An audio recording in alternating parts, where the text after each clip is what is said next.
Warahmatullahi wabarakatuh. Perkenalkan, saya Dina Rahmayeni, NIM 19042119.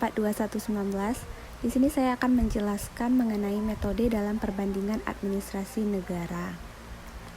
Dalam perbandingan administrasi negara terdapat 4 metode. Yang pertama, metode dedukatif, yaitu setiap objek yang akan diuji cobakan unsur-unsur, struktur, fungsi, dan sifat-sifatnya diproses terlebih dahulu melalui penguraian yang akurat dari bagian-bagian objek tersebut. Dari hasil analisis akan diperoleh suatu kesimpulan yang sangat kecil. Metode dedukatif juga sebagai metode analisis. Yang kedua, metode induktif, yaitu proses berpikir dengan mendahulukan adanya persoalan-persoalan khusus melalui fakta-fakta yang konkret untuk ditarik suatu kesimpulan yang bersifat umum. Pada metode ini, studi perbandingan administrasi mengalami pergeseran yang cukup fundamental karena sudah mengarah pada kesimpulan-kesimpulan yang bermakna universal dengan menggunakan alat bantu model. Keterkaitan proses administrasi dengan berbagai faktor lingkungan menjadi pusat perhatian utama dalam studi perbandingan administrasi. Metode ini diciptakan oleh F.W. Riggs.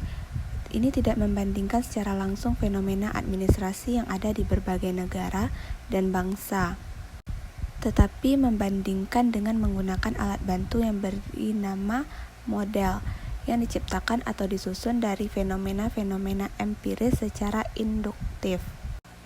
Model ini harus dapat menggambarkan dan mencerminkan realitas kehidupan administrasi dan lain-lain, atau dengan perkataan lain, metode ini memperhatikan semua aspek lingkungan dan memberikan kesempatan yang sama kepada semua faktor lingkungan untuk berhubungan dan berpengaruh terhadap faktor administrasi.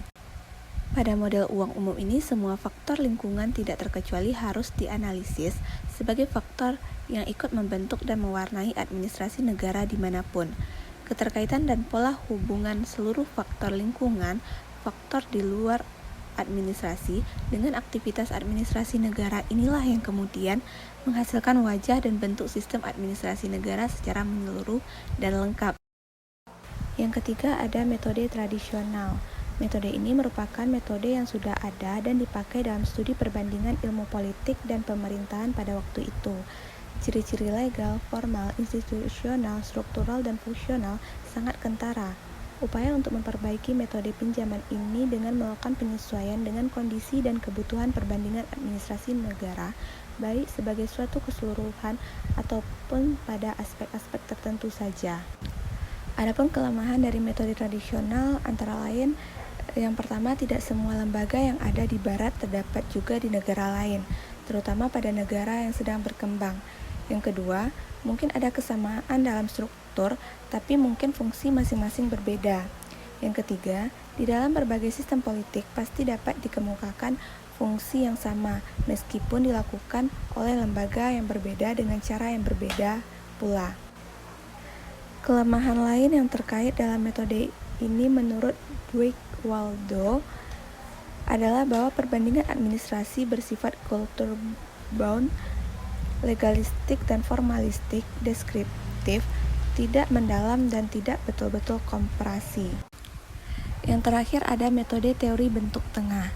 Metode yang dikemukakan oleh Farrell Hedy ini merupakan kritik atau pilihan lain dalam menggunakan alat bantu model.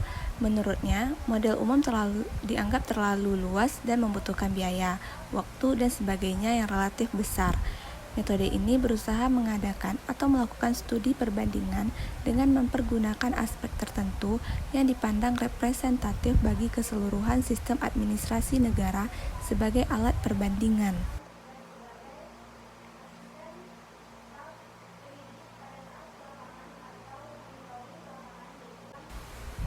Dalam metode ini tidak perlu mengkonstruksi model keseluruhan sistem administrasi, melainkan dengan cara menentukan aspek tertentu dari keseluruhan sistem administrasi yang representatif sebagai alat perbandingan.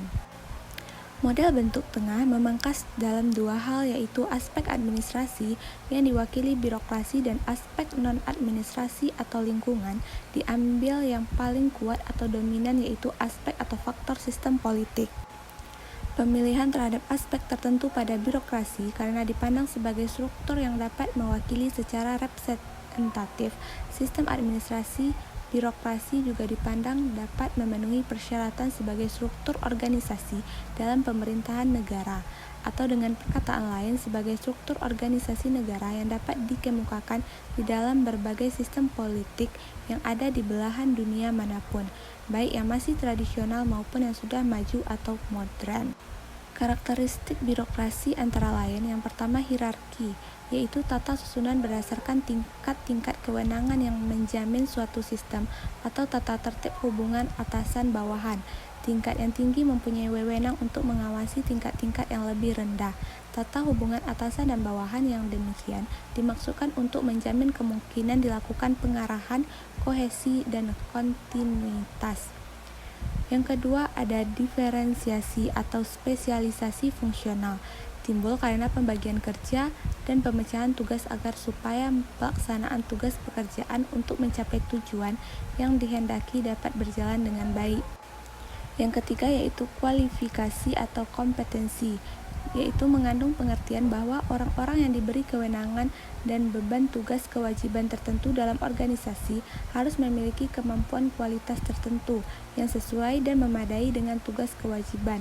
Untuk dapat mencapai tingkat birokrasi yang lebih tinggi harus melalui proses pendidikan dan juga pelatihan.